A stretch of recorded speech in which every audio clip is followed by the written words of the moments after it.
Começou. Boom das commodities de segunda-feira. Não sei, acho que eu tô gravando no cartão de memória. Confere, produção. Confere.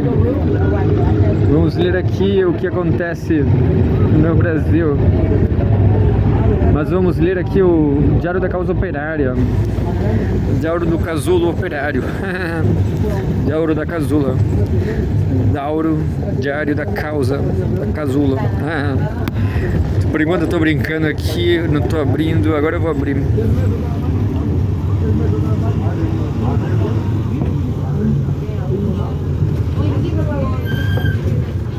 E ela não tá lembrando, é tanto tempo assim que eu... Diário da Causa. Agora vai. E cadê? Da Causa Operária.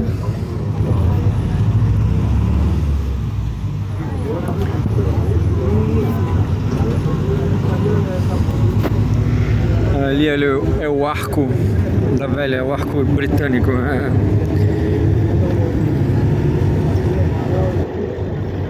Faixa de Gaza ao vivo. 1968 palestinos são libertados pela resistência. Saiba quem são. Entre os libertados estão Kamel Abu Hanish, escritor e líder da FPLP, cumprindo 9 penas de prisão perpétua. Mahmoud Issa, membro fundador das Brigadas Al-Qassam.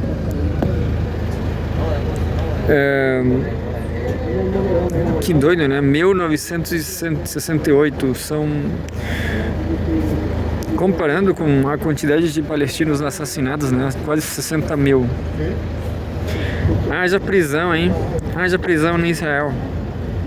O imperialismo dá tiro de largada para intervenção na Venezuela. Vamos ler isso aqui, não é do Brasil, mas é o editorial do Rui, né?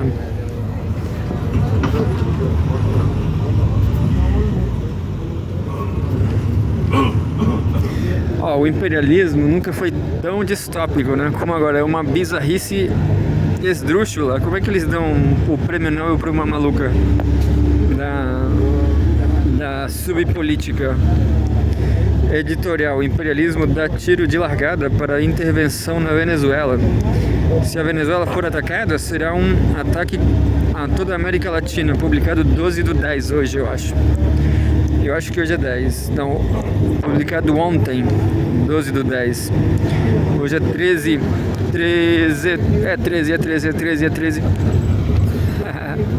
Bem-vindos à política no Nordeste. É o 13. Enfim.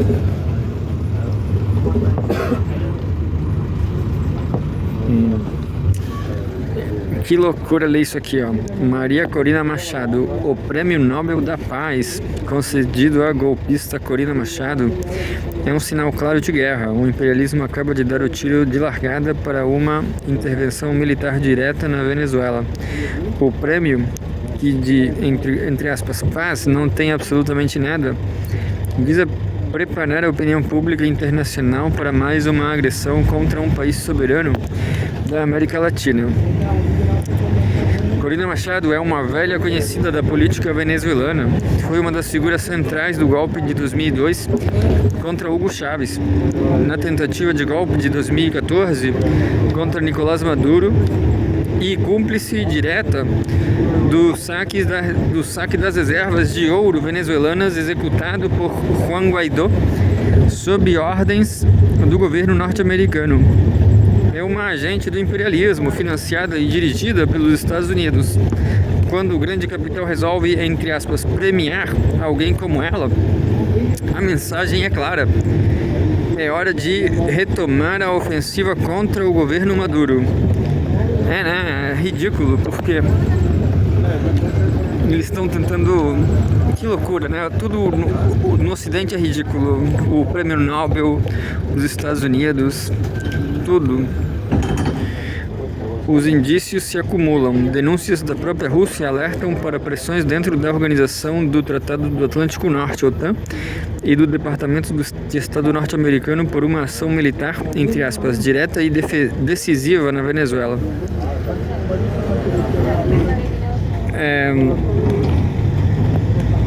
É o mesmo roteiro usado na Líbia e na Síria. Primeiro, a demonização do governo legítimo, depois o isolamento diplomático e econômico e, por fim, a agressão armada sob o pretexto de, entre aspas, restaurar a democracia.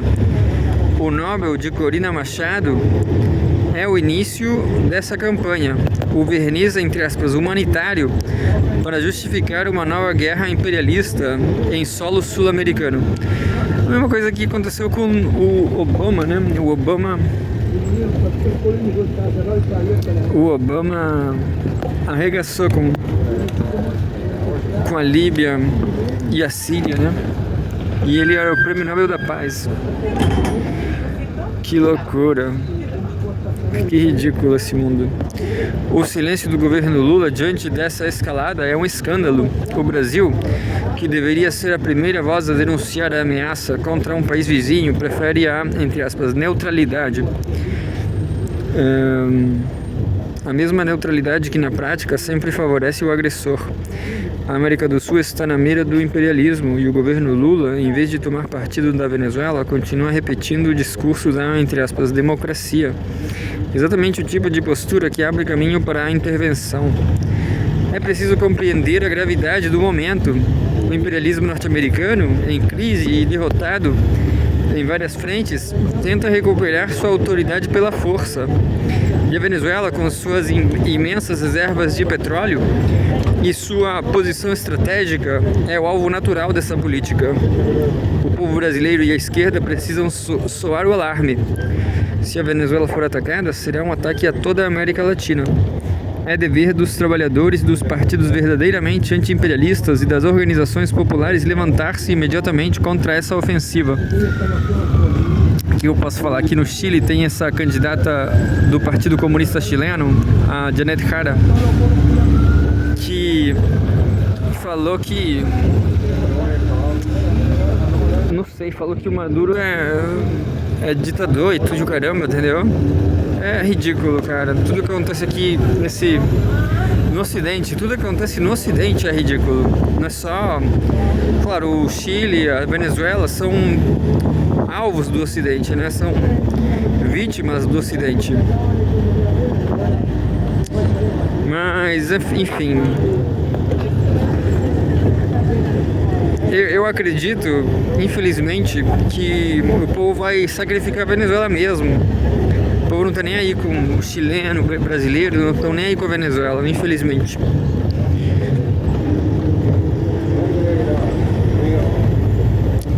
Afeganistão e Paquistão trocam acusações e ataques militares. Eu não entendi o que está acontecendo lá.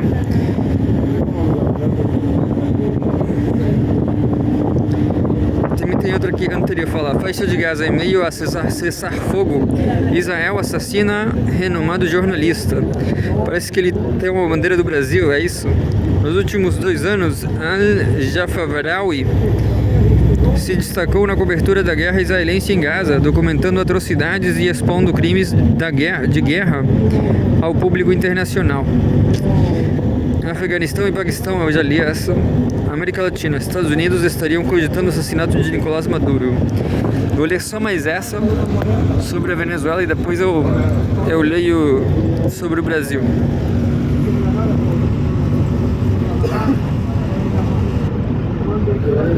Estados Unidos estariam cogitando o assassinato de Nicolás Maduro. Reportagem da revista Político discute a atual estratégia do governo norte-americano. Publicado dia 13/10, hoje. Na última semana, a revista norte-americana Político publicou uma matéria detalhada que explica a nova estratégia do governo de Donald Trump para derrubar o presidente venezuelano Nicolás Maduro. De acordo com a jornalista Nahal Toosi, que assina a reportagem, a abordagem de Trump em seu segundo mandato mudou significativamente, afastando-se da retórica aberta de, entre aspas, mudança de regime e concentrando-se em uma campanha implacável contra o tráfico de drogas. A reportagem de Tuosi, baseada em conversas com fontes anônimas, entre aspas, familiarizadas com a situação, detalha as medidas que compõem essa nova campanha. O governo Trump tem rotulado grupos criminosos venezuelanos como organizações terroristas, realizado ataques aéreos contra embarcações suspeitas de transportar drogas e aumentando a recompensa de captura de Maduro para impressionantes 50 milhões de dólares. A campanha se justifica como uma operação de combate ao crime organizado, mas nas palavras de um oficial do governo, se a pressão, entre aspas, acaso derrubar Maduro, o presidente e sua equipe ficarão encantados. A matéria levanta a seguinte questão: até onde Trump estaria disposto a ir? Fontes internas não descartam completamente a possibilidade de uma ação militar mais direta.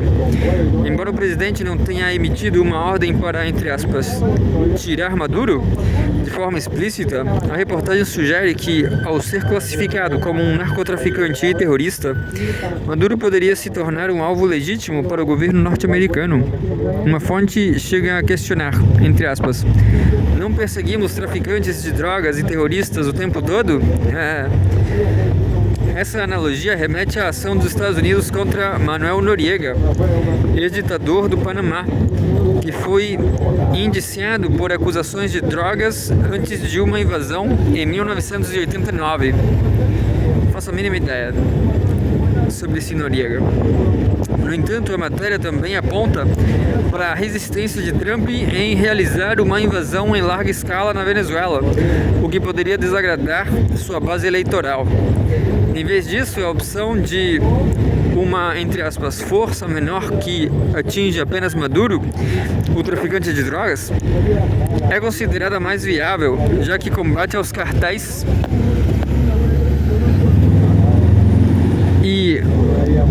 já que o combate aos cartéis é mais popular entre os apoiadores de Trump. De acordo com a Político, os Estados Unidos estariam cogitando até assassinar o presidente venezuelano, Nicolás Maduro, depois de declará-lo um traficante e terrorista. A revista afirma ter tido acesso a informações de fontes não identificadas. Nas últimas semanas, os Estados Unidos realizaram ataques na costa venezuelana contra o que chamou de, entre aspas, barcos de drogas, matando mais de duas dúzias de pessoas e expandindo sua presença militar na região. Autoridades norte-americanas acusaram Maduro de ter ligações com redes de narcóticos, mesmo sem apresentar prova alguma. O governo Maduro, por sua vez, acusou os Estados Unidos de tentar derrubar o governo. Entre aspas, todos gostariam que Maduro saísse? Sim, disse uma autoridade não identificada do governo Trump ao veículo. A recente premiação de Maria Corina Machado, ganhadora do Prêmio Nobel da Paz, é uma indicação de que o imperialismo se prepara para uma grande ofensiva contra o chavismo. Segundo a fonte da Político, Trump tem, entre aspas, muitos planos disponíveis para agir contra a Venezuela, incluindo a realização de ataques a alvos supostamente relacionados a cartéis dentro do país. No entanto, o presidente dos Estados Unidos ainda não teria dado uma ordem para atacar Maduro diretamente. A autoridade do governo Trump sugeriu que os Estados Unidos podem não precisar recorrer a medidas tão drásticas para remover Maduro, dizendo que, entre aspas, vamos colocar uma pressão tremenda sobre ele. Ele é fraco. É bem possível que ele caia apenas com essa pressão, sem que tenhamos que fazer nada. O jornal The New York Times informou na sexta-feira 11 que a Venezuela teria oferecido aos Estados Unidos grandes concessões econômicas, incluindo um possível acordo para permitir que empresas americanas tivessem uma participação importante em seu setor de petróleo, durante meses de conversas secretas destinadas a diminuir as tensões. No entanto, de acordo com outro relatório do jornal, Trump ordenou que o diálogo fosse interrompido depois de, entre aspas, ficar frustrado com a falta de vontade de Maduro em renunciar voluntariamente. Agora sim, vamos ler alguma coisa do Brasil. Troca de prisioneiros, falando da Palestina. Hamas, dilúvio dos livres, é uma conquista nacional histórica.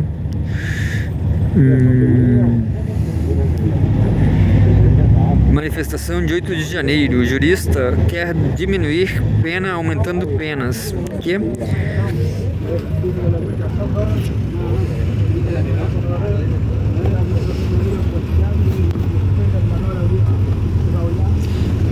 Essa vai ser a última notícia em português sobre o Brasil. Manifestação de 8 de janeiro. O jurista quer diminuir pena aumentando penas. Jurista de, entre aspas, esquerda prega que se use a prisão de bolsonaristas para que se reveja a situação dos presídios no Brasil. Publicado 3 dias atrás, 10/10. Tem aí: os presídios brasileiros são inconstitucionais e o STF não faz nada. Com certeza lá, cheio pra caralho. O artigo Legado dos Golpistas, Humanização do Sistema Carcerário, assinado por Cacai e publicado no sítio Poder 360, nesta sexta-feira 10, mostra bem o caráter de uns setores que se dizem de esquerda, mas que são meros defensores da democracia burguesa, que está aí para oprimir o trabalhador em favor da burguesia. Em seu primeiro parágrafo, Cacai diz que, entre aspas, logo depois de 8 de janeiro, o dia da infâmia, estávamos todos perplexos com a ousadia dos golpistas que haviam depredado as sedes dos três poderes por seu advogado e atuar no Supremo Tribunal desde 1977. Ainda estagiário, a invasão da Suprema Corte me doía muito. 1977, Cacai. Vai ser difícil encontrar na classe trabalhadora quem tenha derramado uma única lágrima pela invasão dos prédios públicos na Praça dos Três Poderes. O povo odeia essas instituições. E invadir prédios públicos não é novidade para os trabalhadores, para os sem terra e os indígenas. Assim, eu até gosto da arquitetura, talvez. A condenação de manifestações classificar isso de, entre aspas, vandalismo covarde, como diz o autor, serve apenas para desautorizar o direito da população de confrontar o Estado. Em seguida, Cacai carrega na emotividade, diz que a visita de Lula ao plenário do STF, entre aspas, acompanhado de governadores, congressistas e alguns ministros de Estado e do Supremo Tribunal, foi uma visita com um grande significado político e que marcou um momento de resistência democrática. Fecha aspas. Resistência democrática? Se o STF foi quem colocou o Lula na cadeia, o tribunal que condenou José Dirceu sem provas é democrático? A nota triste termina com o Cacai dizendo que, entre aspas, ali ficou explicitado que nós existiríamos, todos nós democratas, cada um no seu papel. Naquela noite falei ao telefone com um ministro que estava dentro do plenário destruído. Choramos, fecha aspas. Sim, choraram. Não ficou claro quem seriam os democratas. Seguramente não se referia a ninguém do STF. Direitos democráticos. Subtítulo: Cacai diz que recebeu o telefonema de um parente, pois uma prima, uma senhora idosa, foi mandada para o presídio da Papuda, que ela estava passando dificuldades, pois, entre aspas, a fila do banheiro é enorme, a quentinha é azeda, incomível, não tem cama para todo mundo, tem que fazer inspeção íntima para entrar, cheio de baratas, um horror o presídio, fecha aspas. Aqui no Chile não tem barata, você acredita nisso? Aqui não tem barata. Em vez de lamentar a situação deplorável, Cacai diz que perguntou ao parente, abre aspas, mas não eram vocês que me criticavam quando eu defendia melhores condições carcerárias? Quando eu me insurgia contra os abusos do amaldiçoado sistema penitenciário, fecha aspas. Em vez de lamentar a situação terrível na qual foi posta uma senhora idosa, o articulista acha por bem tripudiar em cima do parente. Se ele se insurgia antes, por que não se insurgia agora? Adiante, o autor escreve que naquele momento pensou que a crise aguda da tentativa de golpe de Estado, se bem enfrentada de maneira que levasse à cadeia os golpistas, poderia dar uma mexida importante no país. Fecha aspas. O que demonstra que já havia dado seu veredito, a tese furada, nunca comprovada de, entre aspas, tentativa de golpe. Em vez de se pensar em garantir os direitos democráticos das pessoas, em garantir um julgamento justo, nunca houve. Kakai estava interessado em uma tal de, entre aspas, mexida importante no país. E foi exatamente isso que aconteceu, um julgamento político. Para se justificar, Kakai disse que abre aspas, a extrema-direita sempre foi cruel, desumana e atrasada. Defende a tortura, as penas mais altas possíveis, o fim de qualquer direito dos presos. É contra a progressão de regime e favorável ao aumento indiscriminado de tipos penais, com o velho discurso de que bandido bom é bandido morto e de que os presidiários devem mesmo viver em condições subhumanas. Bolsonaro, seus familiares e as séculas defendem toda essa barbárie com bastante ênfase. Fecha aspas. Isso tudo não vem ao caso. Não existe uma lei para quem pensamentos cruéis e outra para quem tem bondade no coração. O próprio Kakai diz que ajuizou a, entre aspas, ação direta de constitucionalidade 43 para rediscutir a prisão obrigatória depois da condenação em segunda instância. O foco era a situação medieval dos quase 800 mil presos no Brasil, a imensa maioria sem culpa formada, fecha aspas. Então o que mudou de lá para cá? As prisões não melhoraram. Logo em seguida, Kakai escreve que, abre aspas, foi a miséria humana que fez com que o Supremo Tribunal reconhecesse nos presídios brasileiros o estado de coisas inconstitucional. Um julgamento histórico, mas que, na prática, não trouxe absolutamente nenhuma mudança. A desgraça e a barbárie foram incorporadas ao dia a dia, fecha aspas. O autor deveria se perguntar se isso é democrático. O STF reconhece a barbárie do sistema prisional e não faz nada? Como assim? Os ministros do Supremo ainda andam prendendo deputados, caçando mandatos, legislando. Por que não colocam meia dúzia de governadores e prefeitos na cadeia por não cumprirem a Constituição? É simples. Como as prisões não são destinadas à classe operária, ao pobre, tanto faz. Ninguém liga, muito menos o STF. De que adianta um julgamento ser, entre aspas, histórico? Justiça.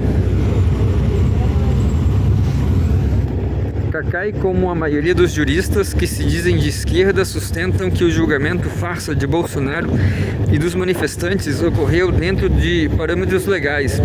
No entanto, todos viram, e a defesa de Bolsonaro o demonstrou. Foi mais uma aberração jurídica, a exemplo do Mensalão e da Lava Jato. O jurista disse que a condenação das pessoas presas no 8 de janeiro para discutir o sistema penal pode ser uma boa oportunidade para se pressionar por mudanças no sistema prisional, o que é claramente um desvio. É inacreditável que isso saia da cabeça de um jurista. No último parágrafo, o autor diz que, abre aspas, a tentativa de golpe vai deixar um legado que nem os próprios golpistas imaginaram. Pouco importa, a humanidade agradece. Pouco importa para ele que não foi vítima do STF. A humanidade não agradece, pois o que está sendo proposto apenas aumenta a miséria humana. Bom, esse foi o artigo em português sobre o Brasil do Diário da Causa Operária.